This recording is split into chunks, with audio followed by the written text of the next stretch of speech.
Nas semanas antes do parto, o corpo produz menos progesterona e aumentam os níveis de outros hormônios. As prostaglandinas amaciam o colo do útero e a ocitocina provoca as contrações.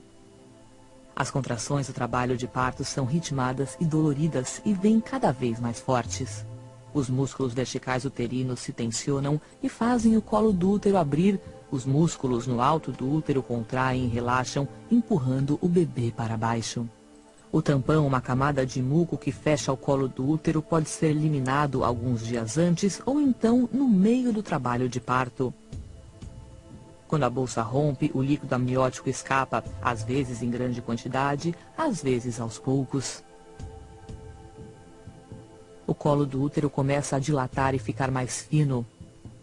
Quando a dilatação chega a 4 centímetros, começa a fase ativa do trabalho de parto, com contrações mais fortes e frequentes. Com 8 centímetros, começa a parte mais dolorida do parto. A dilatação é considerada total quando chega a 10 centímetros e pode surgir aí uma grande vontade de fazer força. Isso quer dizer que começou a fase expulsiva do parto. A cada contração, o bebê desce mais. Os ossos da cabeça se aproximam para que ele passe pelo canal de parto, que é estreito. A cabeça do bebê fica visível por fora. Está chegando o grande momento. Com mais algumas contrações e um pouco de força, aparecem o rosto, os ombros e o resto do corpo. Na terceira e última fase do parto, a placenta se desprende e sai. O bebê começa a respirar sozinho e a incrível aventura do parto termina.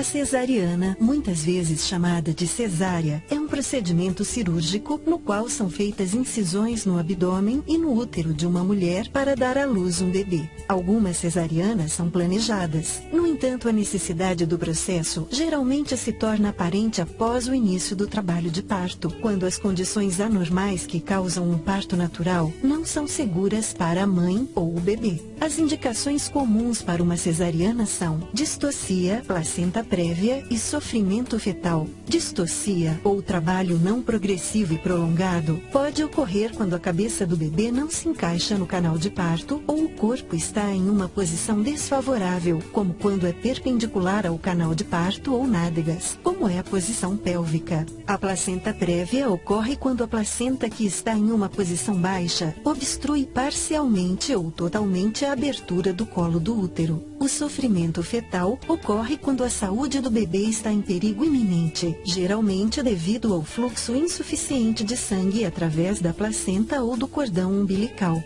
O sofrimento fetal pode ocorrer quando a placenta se separa da parede uterina antes do parto, ou o cordão umbilical se comprime ou asfixia. Outras condições que podem exigir uma cesariana incluem nascimentos múltiplos, grandes tumores do útero, herpes genital ou outras infecções ou problemas de saúde, como hipertensão ou diabetes não controlada. O médico pode utilizar a ultrassonografia e um monitor fetal do coração para ajudar a decidir se o bebê deve nascer por cesariana. Quando uma cesariana se torna necessária, será preparada para a cirurgia. Na maioria dos casos, uma anestesia peridural é administrada para anestesiar a parte inferior do corpo. No entanto, às vezes é usada a anestesia geral. O médico começará fazendo uma incisão no abdômen. Será uma incisão vertical, um pouco abaixo do umbigo, até a parte superior do osso púbico, ou muitas vezes uma incisão horizontal em cruz e um pouco acima do osso púbico. Esta incisão é geralmente chamada de incisão biquíni. Em seguida, o médico realizará uma segunda incisão na parte inferior do útero.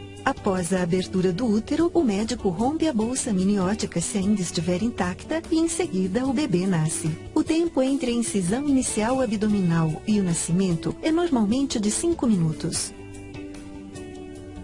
O médico então prende e corta o cordão umbilical Remove cuidadosamente a placenta e sutura, costura firmemente o útero e o abdômen. Isso normalmente leva cerca de 45 minutos. Normalmente, o período de internação após uma cesariana é de 3 a 5 dias. Durante esse tempo, você será incentivada a amamentar, tirar um cochilo quando o bebê dormir e levantar da cama com frequência. Embora a maioria das pacientes possa cuidar de seu bebê recém-nascido após o procedimento, a recuperação total pode levar de 6 a 8 semanas. A cicatriz ficará mais clara conforme for se regenerando.